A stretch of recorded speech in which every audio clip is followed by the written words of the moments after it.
Welcome to Berwick Mitsubishi. My name is Mark Hoffman. Today I'm going to be taking you around a rather rare vehicle. This video is all going to be about condition on our Pajero GL manual. So on this video, you've seen from inquiring on the car how rare these are and that this one is priced exceptionally with brilliantly low kilometres. Hard to get these cars, especially private owned ones that have been looked after. So at the front, obviously we've got our iconic Pajero shape with the update front on this one, with the newer headlights with a projector beam, making it a lot nicer to drive at night time. Also we've got the black grille. One thing to note with this car, as I mentioned, condition. I can't find a single stone chip or anything across the front of this bonnet. A tiny little hairline scratch just there. That's it over the whole front of the vehicle. Coming to the driver's side now, story gets even better. No signs of nicks, scratches, dents, anything down the side of this vehicle. On the front wheel now, we do have the factory fitted steel wheel, which if you're off-roading is a brilliant option to have. And we have an excellent condition set of Bridgestone dual all-terrain tyres, heaps and heaps of tread there as well. Coming down the side of the vehicle, no side steps on this one, giving a bit more ground clearance. Doesn't have window tinting. You can get that, of course, if you want to. Coming down to the rear, yet again, we've got a brilliant set of Bridgestone dual all-terrains on the back as well of this car, and an unmarked steel wheel. Coming around to the back of the Pajero now, a little bit to talk about here. Obviously we've got our tow pack, 3-ton tow rating on the Pajeros. We've got a spare tyre on the back of it. It is an all-terrain, is it? Looks like a Bridgestone dualer as well, but it's still got the little fuzzy things in the there's the train. Fuzzy things on the wheel there as well, so unused rear tyre. Open up the tailgate. This is where the story gets a little better. Do you want some extra bonuses with your car? Let's have a look. In the back here, check that out. These seat covers are actually quite expensive. We do take them off the vehicles purely because when you come and see a car, you sort of want to see what the seats actually look like. But in the back here, we do have a set of factory neoprene seat covers, as you'll see Pajero. In the back, they will save you many hundreds of dollars, obviously, on the purchase of the vehicle in those.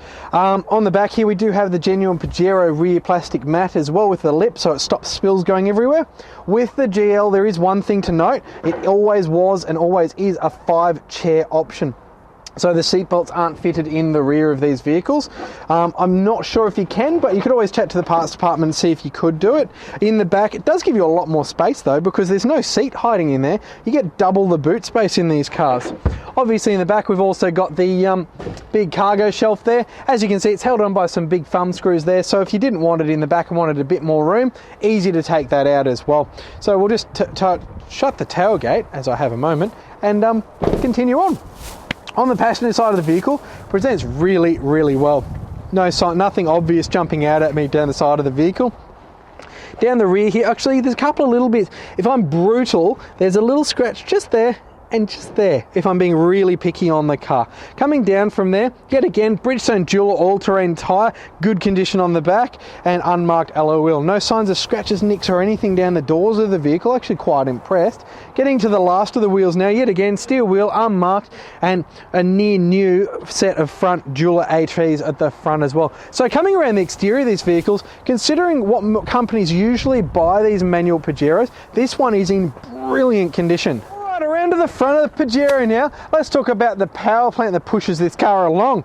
We are looking at a 4-cylinder 3.2 litre direct inject turbo diesel common rail engine. What all those words mean is 147 kilowatts of power, 441 newton meters of torque through that ultra rare 5-speed manual gearbox, 4x4 of course. You are going to get, wait for it, out of this massive 4-drive, an amazing 8.4 litres to the 100 out of an 88 litre tank that is in excess of 1,045 kilometres of average driving range. Alright, inside the Pajero manual now, and a good place to be. Very functional, very practical. Excuse me, sorry for those at home. If that was through your speakers on your TV, that would have been awesome, that cough. We'll start at the start here. Steering wheel obviously is a rubber steering wheel in this car. No signs of wear, scratches or anything like that. No wear on the buttons. In a manual car we do have cruise control, so on, off, up, down, nice and easy to use. On the left side we've got our wiper controls, both front and rear, very fancy. On the right hand side here we've got our indicators as well as headlights. They're not automatic, so when it's dark, remember to turn your headlights on. Down here we've got a button that folds the mirrors in electrically. On the Pajeros, little trick if you didn't know, hit the lock button 3 times, it'll do that. Unlock 3 times, it'll pop them out again. Pretty nifty when you're in a car park.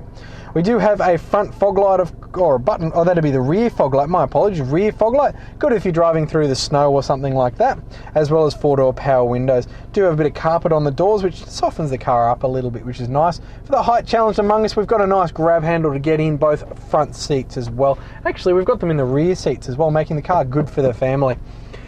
Coming across and now, oh sorry, I almost forgot. This way, over here, in there, in the middle. Car is currently showing 57,000 kilometres. Got our tacho, speedo of course. In the centre here, it does show you what mode of the 4-wheel drive system you're in, whether you're in, we'll go through the modes in a moment, but they're displayed there. Across into the centre, we've got quite a useful little array of gauges. Now, my car has a compass, my 4-wheel drive as well. I recently drove one that didn't, and it really threw me. Having a compass, you get so used to it, it's great. Showing that Melbourne's being Melbourne at 13 degrees today, and we're listening to 1019 Fox, I think that is. There we go. And it's almost school time.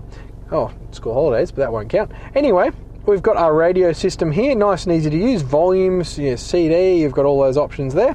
Down into your climate control. Temperature, how much fan, where you want it. Simple. Under this little nook, a spot for your, I don't know what you'd put in that little box, and a spot for your business cards, that's always fun. Down here, 12-volt socket, couple of button blanks. If you were to fit some accessories to the vehicle, they can fit there. You got some more button blanks here as well if you fit more accessories. ASC is active stability control. Recommend leaving that turned on. Here's the reason you've inquired on this vehicle. Manual transmission, 5-speed manual, very easy to use, gives you excellent control when towing, or if you're a bit of the off-road enthusiast, it gives you very, very good control in all situations, especially when combined up with the low-range gearbox this car has. So, going to drive it most of the time in 2-wheel drive just to get that fuel economy. It does have a centre differential, so you can actually drive it on the roads with 4 high, so on a wet day or something like that for added stability. Then obviously if you're going onto dirt roads, you've got 4 high locked centre, which will lock the centre differential. Just don't turn too sharply. And then down here is when you're off-road and properly in the ruts and you're needing that low-range gearbox, you have it there as well. Coming down further, 2 cup holders. In the Pajeros, you've got an adjustable armrest as well as a carpeted nook for all of your many things. And under here, even more of your many things will fit there, including a 12-volt socket to charge your phone. I'm going to go around the interior now, and you'll see the interior is really, really good condition. As I mentioned before, has had the factory neoprene seat covers on the vehicle, so as you'd expect, the seats present as new, both front and rear. Brilliant condition. Do have genuine rubber floor mats on the vehicle as well, but for both rows of the car. Coming further back, you'll see the rubber floor mats there. Tow bar hiding there under my cameraman's feet. Now into the 3rd row. You'll notice in the 3rd row of this car, you can actually adjust the seats recline independently of each other, and you do have the child seat anchor points, of course. Something like the roof lining presents quite well in this vehicle as well. As we lead back into the service books of the car, let's have a little bit of a look in here. All right. Originally, hey, hello, this car looks like it was from my neck of the woods. There you go. Car is from central Victoria, actually smack bang in the middle of Victoria. It's Seymour, Victoria. And from Neil Beer, Mitsubishi, we've got the initial service, we've got the 15, we've got the 30, sorry, we got early. We've got a few extra services here, look at that. We've got 22, 31, 37, and then 51, and then 57 again. So this car is absolutely full history, actually a bit extra history on the car as well. So brilliant news there as well. Thank you for watching this video walk around tour of our very rare manual Pajero. As you've seen, country kilometres, low kilometres, extra service history, stunning condition both inside and out. If you're after a manual Pajero, this is definitely the one for you, and you will have to be very, very fast to get a hold of it. Do give us a call, 9907 0555, and thank you for watching.